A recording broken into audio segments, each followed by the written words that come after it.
La gente dimentica le cose, le perde, le abbandona.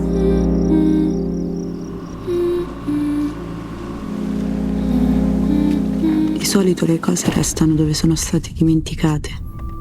Qui è dove le cose arrivano. E io le prendo.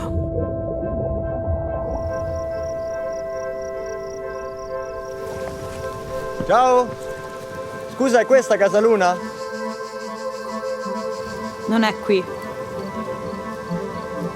Ma invece senti, prima mentre ci siamo persi abbiamo conosciuto una ragazza, se ne abbiamo un attimo spaventato. No, non ha paura di niente di nessuno, è una che sa, vive un po' per i fatti suoi, un po' scontrosa, è così. Ah, ok. Sì. Come si chiama?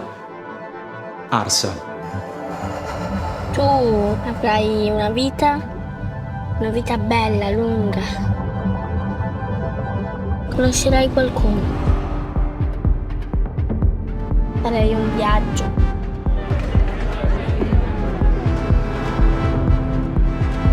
Andrai in posti che non esistono.